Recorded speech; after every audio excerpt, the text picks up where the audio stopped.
everyone and welcome back to some more Resident Evil the board game by Steamforged Games, and today we're up to the Caves B scenario, which is a boss fight against Black Tiger, which is a big spider.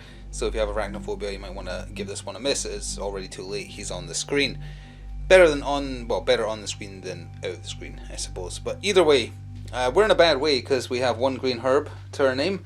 You get given 2 blue herbs for free just for taking on the mission, which means he must be poisoning up a storm.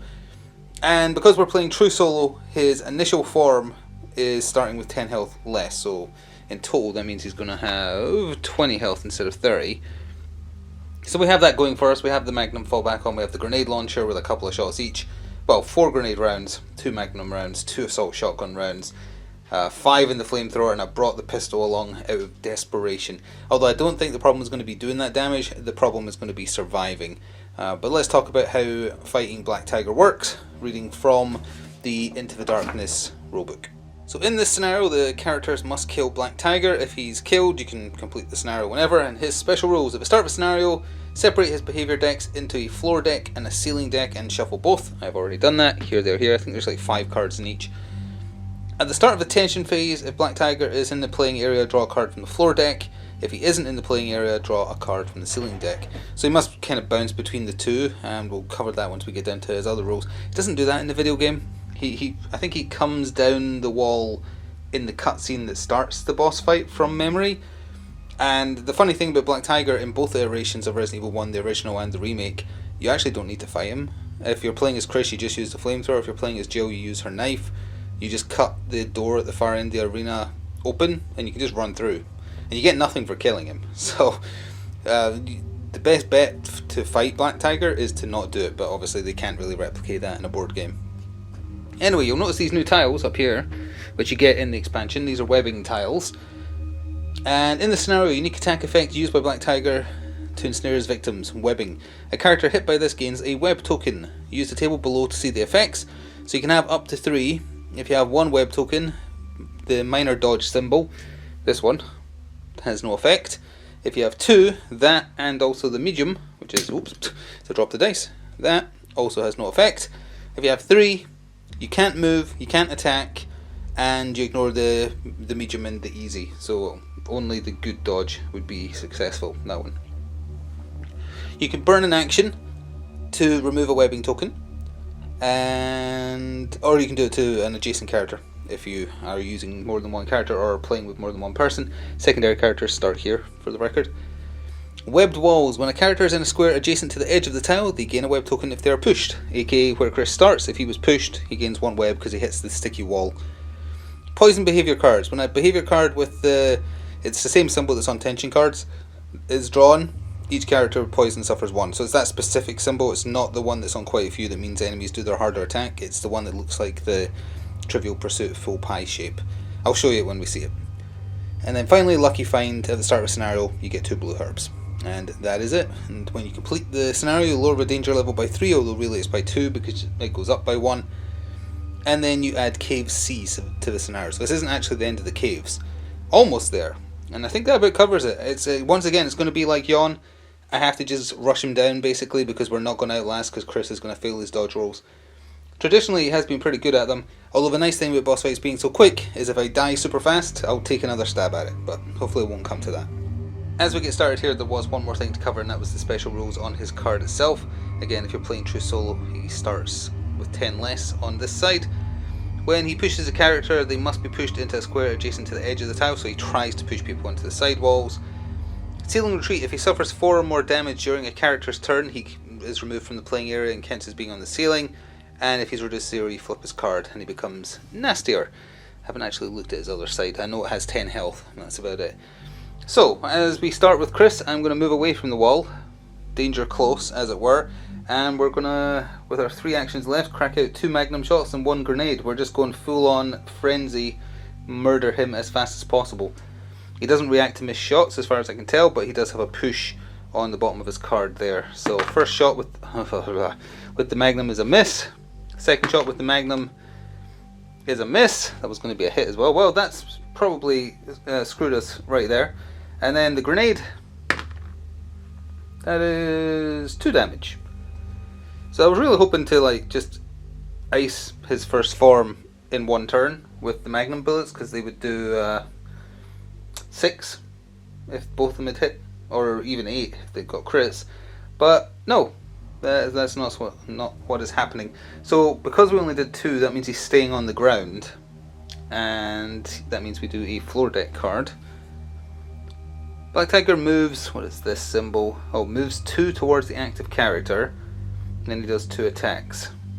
So he's going to move 1, 2, and he is going to push us against the wall, and then we're going to move over there. So we gain a web token. I'll put them where I can see them, next to the health dial, and we have to dodge his basic push attack, which is, now does the push happens first before we hit the wall, so I think we have full dodge for this. It wouldn't have mattered anyway, because that's fine. Then he is attacking us twice, and we have to do medium dodges now because we have 1 web. So that's 1 damage, and we did dodge that one with the best dodge. So we took 1 damage. Doesn't do poison. Which one was it that hit us? Was it the first one or the second one?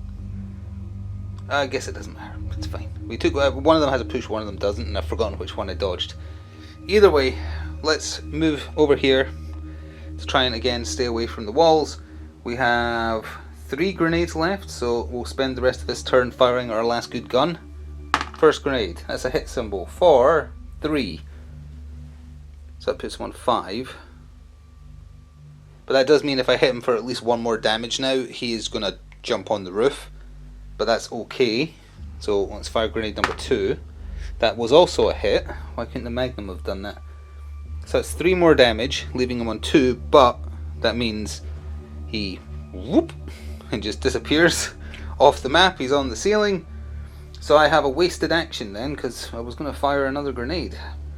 Because we have 1 left now, but that's fine. I'll use the green herb to heal, because might as well. Or maybe I should move to get further away from the... we're fine. I'll use the green herb to heal. I'd rather have the health because I have no idea what his ceiling deck looks like. I don't know what he's going to do. Spew webbing. Each character not in a square adjacent to the edge of the tile must pass. Easy evade. Oh, you know what I could have done with my last action is remove the web I had. I totally forgot. Otherwise they suffer. So we have to get a medium or better because of our... Nope. So that's webbing number 2. Place Black Tiger so that part of its base occupies the same square as the characters with the most web tokens, and resolve the attack below against them. So that means it is a push because it resolves with them touching, I believe. We haven't been pushed into the wall, we're just next to the wall. And then it'll be a medium dodge. No, has to be best dodge now. Best dodge or we suffer 2 damage. Nope. So that's us down to caution again. Well, start of this turn, I'll clear a webbing. And I'll keep these separate as well. I don't want to accidentally mix the decks. We have 1 grenade left and 2 actions, so let's chuck that grenade, and it did the 3. So at this point he hits 0. So let's read this. If Black Tiger's health dial is reduced to 0, reset it to 10 and give each character a web token, then flip this card. That seems unnecessarily mean to get webbed. I guess spiders spit them out of every orifice as they're dying. And then you flip the card and he becomes Frenzied Black Tiger with 10 health and a medium dodge, or you get webbed. Oh, the other side webs as well. I didn't realise it doesn't do damage, it just webs. So actually I should have 1 more health than I have. But I should also have 1 more web token than I should have, so I'll give myself that. So he still has the caught in the web rule, he still has the ceiling retreat rule, but that's it. Okay, we can do that, even though we have no good ammo left now. Alright, first action, I'm going to clear 2 web tokens, and then we're going to fire the... We actually do technically have a good bit of shooting left with the assault shotgun. Problem is it doesn't do damage, in theory it should consistently hit. Even though that has screwed us once before. We've got 2 actions left and 2 bullets in the assault shotgun. I'll fire them both. The best we can hope for here is 2 damage from each, and that's not going to happen. That is 1 damage. So he's down to 9. And the other one... Oh, that's actually 2. Okay, so he's down to 7. He's on the ground though, so we do a floor deck card. spray webbing, so he's not moving or anything. Oh, that's the poison symbol right there. So he is spraying for a medium dodge. Nope, which does a push plus a web, so he's actually going to push us into the wall, so we get 2 web. Then he does another one with a medium dodge and a push. We're going to get fully webbed here. We actually dodged it, so never mind. But we're still, oh wait, no, because we've got 2 web, the medium doesn't count. So yes, we are fully webbed. Never mind, fair enough, at least it didn't do damage. Well, for Chris's turn, he will clear 2 of the web. And then do 2 attacks with the flamethrower. Which is then going to be down to 3 ammo left. First one for the flamethrower. That's 2 damage. Okay. That puts him on 5. Do that again, please. 1 damage. Puts him down to 4. Oh, did I do more than 4 damage in a turn there? I don't think I did I? Because he's only lost 6 in total, so no, couldn't have. Alright, that is Chris's turn again. Got 1 web on us. And we are only going to be rolling blue dice now. So that is a floor card. Hurtle forwards. Move 4. That's more than the arena size. Towards the active character. Well, he's definitely shoving us. I don't know if he would get shoved 4 times. But we'll just go straight to... We're going to have 3 web by the end of this regardless. So we'll do that. So we need the best dodge. Nope. So we're taking 1 damage. And we're fully webbed. No poison though. I wonder where, his poison cards are probably his sealing cards. And that would mean he'd be what? He'd be pushing us like here probably. He'd be pushing us a lot, but the point is we're still going to be next to the wall and he's still going to be in our face. I can't attack because I have 3 web, but let me just do the maths here. He's got 4 health left, so if I get rid of 1 web, I've got 3 actions with which to do 4 damage. And 3 ammo in the flamethrower, which would be exactly enough on the assumption it does at least 2 damage with one of those 3 rolls. I actually forgot, but we have grenade rounds in inventory as well. But that would be an action to reload. We feasibly have enough health to take 1 more hit. Yeah, okay, so we're going to clear 1 web. We have 3 actions. I'm doing the flamethrower 3 times and seeing if that kills him. This game owes me for wasting the 2 magnum bullets. First shot, 1 damage. Fine. Second shot, 1 damage. I need this last one to do 2 damage. 1 damage. He doesn't jump on the ceiling because I didn't do 4 damage, I did 3, but he has a chance to kill us now before I have a chance to kill him. Also, what am I even going to use against him? I have to use the pistol, I guess. That's embarrassing. Thank goodness I brought it. Okay, floor deck. Poisonous bite. He moves, you know, he's going to reach him. So he's going to push Chris, give him 3 web again, and then bite him twice to poison, essentially, with 1 more damage. So we're fully webbed. I won't bother moving him because it doesn't really matter when there's only 1 character. And does he bite us on anything? Yep. So we're poisoned, and 1 damage. And then he would just poison us again, which is irrelevant because we're already poisoned. Alright, I'm going to clear a web so we can actually attack, and then I have 3 chances, with 3 pistol bullets each, to do 1 damage. I need to roll 1-6 in 3 dice 3 times. Or I could reload the grenade launcher and just use a grenade.